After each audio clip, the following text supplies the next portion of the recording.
This week on One Devotion, learn how brotherly love defeated family problems for one special Euroleague player. Go to Hebrew class with a pair of point guards who work in the same backcourt. Meet a jumping jack who used more than one sport to learn how to fly. And find out which teams punched their tickets to the top 16 this week.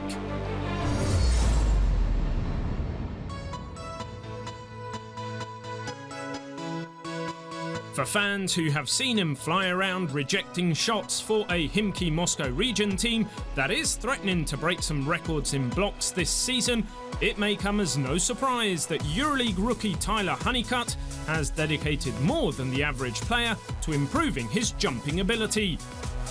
Even though basketball has always been his #1 sport, Honeycutt played a good number of others growing up. In fact, at one point he had to make a choice between basketball and the sport he credits with improving his jumping ability, volleyball. It's pretty popular where I live. There's a lot of beaches in California. A lot of guys play, beach volleyball, so that's how I got into it. The necessity to get off the ground repeatedly in volleyball provided Honeycutt with the perfect training he needed to develop his jumping ability at a key stage in the development of such an athletic skill. I played all 4 years of high school from 9th grade to 12th. I was on varsity. I was pretty good. Honeycutt credits volleyball for helping him master a couple of key skills needed at his basketball position of power forward, dunking and blocking shots. It helped out, tremendously. I recommend it to young kids all the time in high school. It helps you, with your approach, approaching the net. Helped me, be a good shot blocker, not touching, people on the net. And I couldn't, dunk till after my 11th grade year in high school, which is kind of surprising to a lot of people. Besides two team sports played with a ball, Honeycutt was also good at track and field and believes that too helped him become a better basketball player in the long run. I played track, or I ran track. I was actually in Junior Olympics. I got 5th in the nation when I was about 14 in a 4x4 relay. So I ran track for about maybe 8 years, which, helps me, be fast on the court. Being good at several different sports was a dilemma for Honeycutt when he graduated high school and joined prestigious UCLA. But in the end, Honeycutt went for the orange ball and never looked back. I decided to choose, basketball over volleyball because I've been playing basketball since I was 4. It's my first true love, and just a little bit better. A man of many talents, Honeycutt also has an interesting off-court hobby, cutting hair. He earned a reputation for cutting his teammates' hair in college, and when basketball opened a professional path to Europe, he brought his barber skills along as well. I still cut hair here in Moscow. I cut Tyrese's hair every couple weeks. I cut my own hair. I find it easier. Somebody messes me up, I'm gonna be a little mad. I've been cutting since about high school. Just starting with some of the guys on the team. They trust in me, and then I've cut, guys in the pros here who are on my team also. Not only does he enjoy cutting hair, but Honeycutt has found it helps to improve team chemistry too. A good haircut makes someone feel better, and Honeycutt is always willing to help. I enjoy it because I like to make people feel, good about themselves. A haircut can change any guy's appearance and make them feel, from a 2 to a 10, So I enjoy this. I find it, relaxing for me also. Every time I cut somebody's hair, I can learn something new and improve my skills.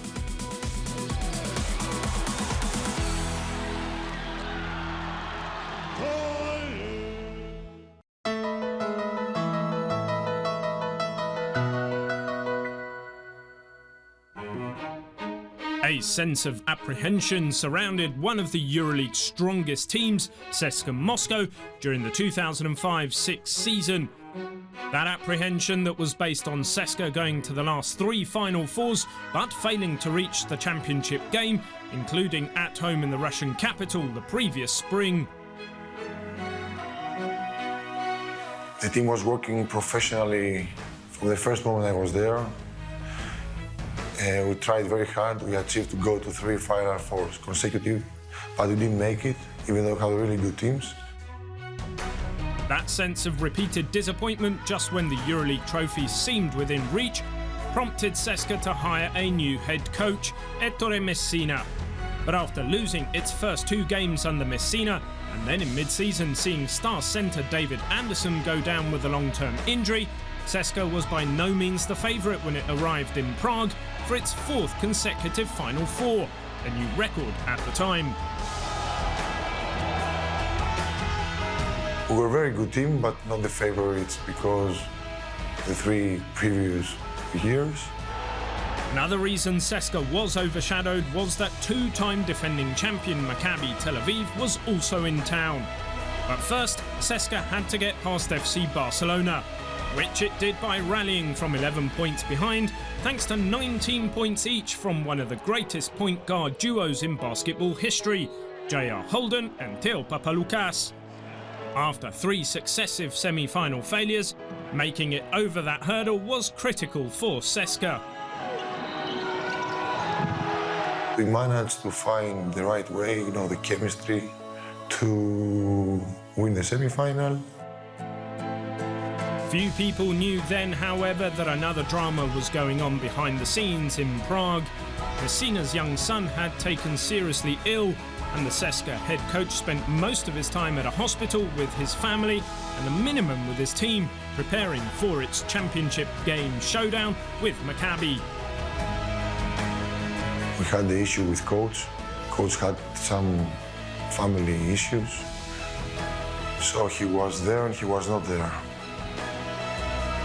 With his son getting better, Messina took the bench for Sunday's classic title game, in which David Vanterpool shot CSKA in front after half-time, but Maccabi came back to lead midway through the final quarter, before back-to-back 3-pointers by Trajan Langdon and Matthias Smardis pointed the way to victory.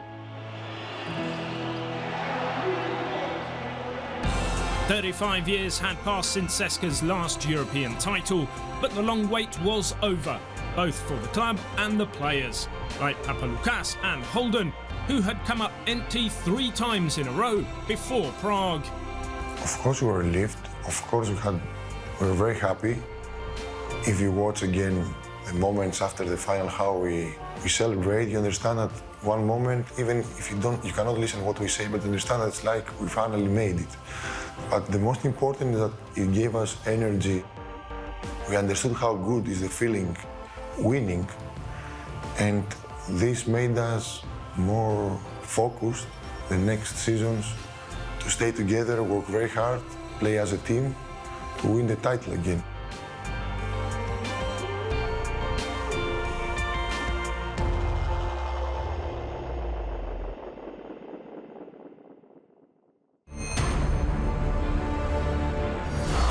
Six more teams marched into the top 16 this week. Let's review the action and see how.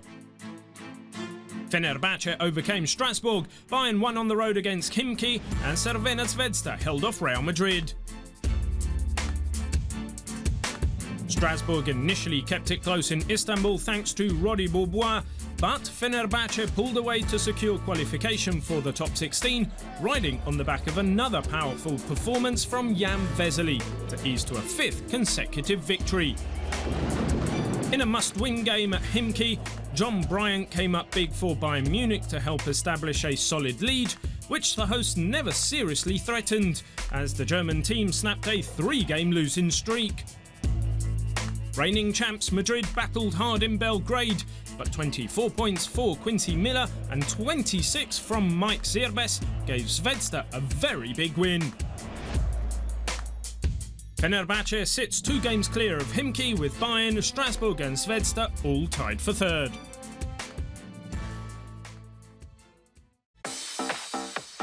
EA7 Milan beat Anadolu Efes, Olympiacos defeated Laboral, and Cedevita won at Limoges. Anadolu Efes travelled to EA7 Milan for a crucial game of the week, and dynamic performances from Jamel McLean and Krunoslav Simon allowed the home team to overcome the absence of injured Alessandro Gentile and secure its first win since the opening round. At home to Laboral Cucha, Olympiacos used solid team defence to secure its ticket to the top 16, grinding out a hard-earned, low-scoring victory in Piraeus. And Cedevita Zagreb's remarkable road form continued in Limoges, as Luka Babic inspired a solid performance which saw the Croatian team lead all the way en route to a third straight away victory. Olympiacos takes a 2-game lead over Laboral and Cedevita, with the other 3 teams battling for 4th.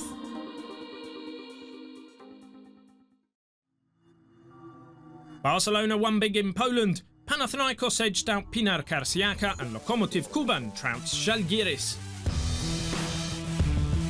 Stelmet Zielona Góra initially challenged FC Barcelona, but Carlos Arroyo helped the Spanish team pull away in the second quarter, and the visitors eventually eased clear to a big win after hitting a club record 17 three-pointers. Lokomotiv Kuban sealed a place in the top 16 with a very convincing victory, conceding just 50 points, a club record, as 5 players scored in double figures. Panathinaikos led most of the way in Izmir, but Pinar Karsiaka fought back to force a late tie before James Gist and Nick Calafs scored a Green's first road win of the season. Barcelona and Lokomotiv are well clear, with Panathinaikos and Žalgiris tied for 3rd and Pinar Karsiaka a game behind. Unicaja easily defeated Maccabi, Ceska outlasted Dinamo Sassari, and Bamberg triumphed over Darussafaka. Maccabi Fox were blitzed by a 20-0 run by Unicaja Malaga, which eased to victory and sealed a place in the top 16, as Richard Hendricks produced a double-double and Will Thomas added 20 points. Dinamo Sassari pushed Ceska all the way behind 21 points from David Logan and 19 from Christian Ayenga, but the home team just edged the crucial latter stages as Milos Teodosic finished with 21 points. Darussafaka used the outstanding Marcus Slaughter to battle hard with Broza baskets, but strong defence, typified by the consistent Nicolò Melli, allowed the German team to seal a victory and a place in the top 16. Ceska, Unicaja and Bamberg have all qualified, with Darussafaka 2 games ahead of Maccabi for the remaining place.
One life, one devotion, one team.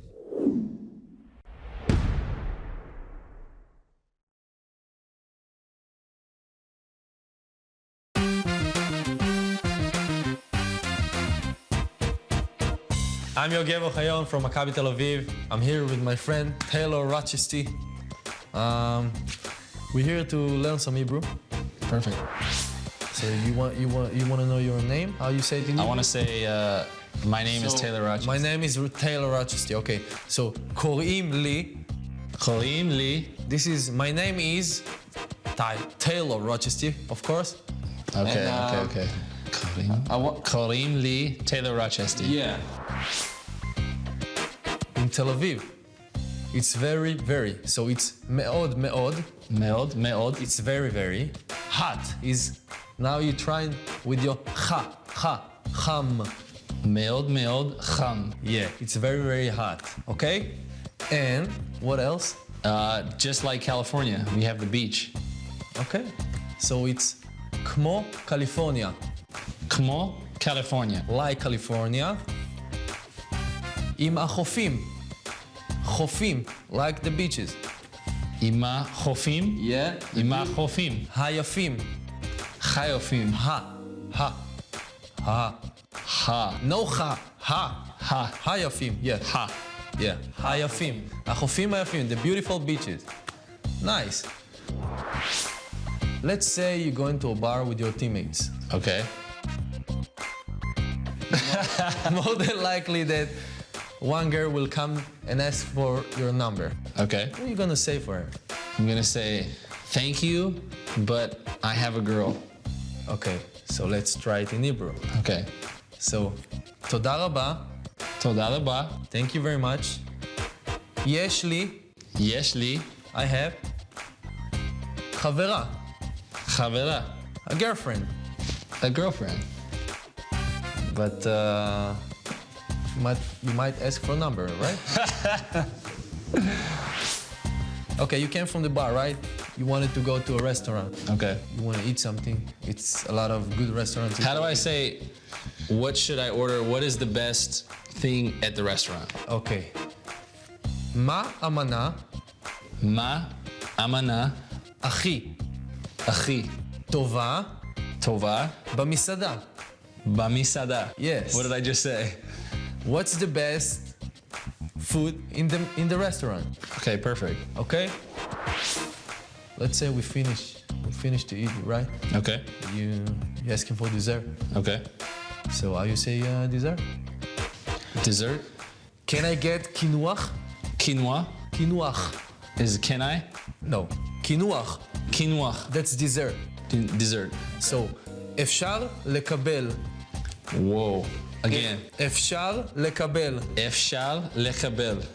Can I get? Can I get כי. quinoa? Exactly. It's easy. You see? I told you Hebrew is easy. How do you say goodnight? I teach you that. Laila Tov. Lila Tov. Exactly. And thank you very much. See you. Thank you, Yogi. No problem, friend.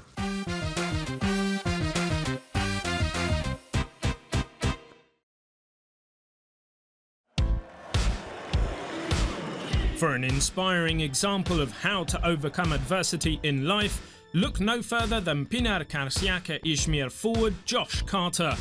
When he was 13, Carter's mother was sent to prison following a domestic incident involving a boyfriend. Her 3 teenage boys quickly decided that they would stay at home together and look after themselves. Me and my brothers ended up living alone for about 1.5 years, just taking care of each other, trying to keep the same routine, going to school, doing our homework, just doing what we knew we needed to do. We knew we had goals and dreams that we wanted to accomplish, so just because your mother makes a mistake, goes away for a little while, it doesn't change where you want to end up in life. So luckily we were grounded enough to know that you need to keep the same routine, still strive to do what you always wanted to do. One of the toughest burdens the brothers faced was the emotional trauma of visiting their mother behind bars. When I was young, I was a mama's boy. Going to see her at the prison, that was always hard. You could see she was struggling. She would lose weight like crazy. Like we went to visit, lost 30 pounds at one point, just looked like a bag of bones. So it was difficult to see her that way. During those difficult times, the 3 brothers found comfort and inspiration in one passion that they all shared: basketball. We were all just obsessed with basketball, and it was also a way to not think about what was going on. We all just lived on the basketball court, 6-hour days, just playing against each other. And that's half the reason we wanted to stay where we were whenever my mom left, just because my oldest brothers were going through the recruiting process. We didn't want to go live with my dad and transition out of the school and all that stuff like that. So basketball was the reason why we wanted to stay and keep the same things going on. Staying together required sacrifice too, as exemplified by Kevin Carter, the oldest brother, who left his basketball team to take a job in support of his younger siblings. He gave up his college playing basketball dreams just to take care of us. He ended up playing at a small school, but he could have been big time somewhere as well. So, I mean, it was hard for me seeing stuff like that. Their big brother's gesture ultimately allowed Josh and middle brother Warren to excel at university and become pros in Europe. A year after Josh debuted in Euroleague with Oldenburg in 2009, he and Warren found themselves playing in Israel against each other. That was interesting. I didn't like it at all because usually I'm his biggest fan, and then all of a sudden you're playing against your older brother, and it was an awkward feeling for me, but it was fun. Whenever the Carter brothers meet up, the conversation inevitably turns to how far they have managed to come despite their tough teenage years. I had a game against Panathinaikos when he played in Greece, and he came to watch me play and took me to dinner. We were just talking about, could you imagine back then that we would end up in Greece having dinner together? And then we ended up in Israel, and we said the same thing. So it's crazy that with all we went through, we're succeeding and having dinner on the other side of the world and stuff like that, so it's pretty cool. Carter firmly believes that his tough experiences while growing up have helped him to adapt to new environments and challenges as an adult. It played a huge role in how I am today. I got used to being alone at a young age, so it just made transitioning into a man easier. I'm used to taking care of myself. I think it made me a lot stronger as a person. Carter's mother is thriving too, living and working as a store manager back home in Dallas, and proudly following from afar the accomplishments of her sons, the youngest of whom dreams of bringing her to Europe to see him play someday. I want to fly my mom out here to watch, but I don't want her to travel alone. She's only flown on a plane once to Chicago, so her experience in the airport isn't very great, so I'm afraid, like, if there's a gate change or something, a time change, she's just gonna be lost. So I want her to travel with someone that's experienced, so I know she'll be okay. I kind of worry about my mom a lot, so I want her to be all right.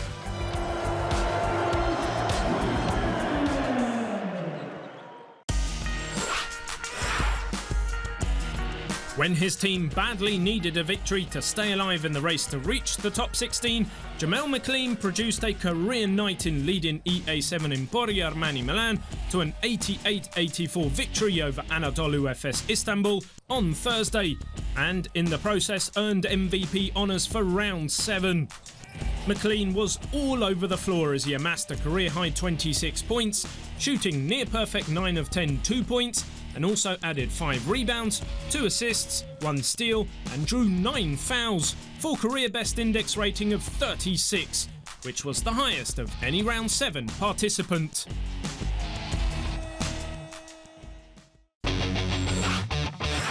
Number 5, Malaga, Spain. Maccabi Fox with possession. Jordan Farmer, Trevor Mbakwe. What a finish! He explodes for a brutal slam. Trevor Mbakwe for Maccabi. Number 4, Belgrade, Serbia.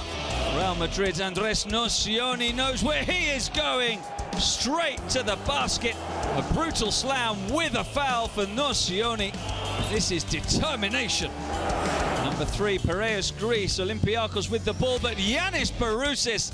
Spectacular block to deny Michalis Tsarelis. Yanis Barousis. Number 2, Istanbul, Turkey. Early on, Fenerbahce with the ball. Bobby Dixon looks for Jan Vesely, and he goes high to throw down a great alley-oop. Bobby Dixon with a perfect pass, and Vesely knows how to finish these. Number 1 player of the week from Moscow, Russia. Closing stage is Sassari looking to tie the game. It comes to Christian Eyanga. What about that? He takes off for an incredible slam. Unstoppable Christian Eyanga. Let's see it again. The play of the week from Christian Eyanga.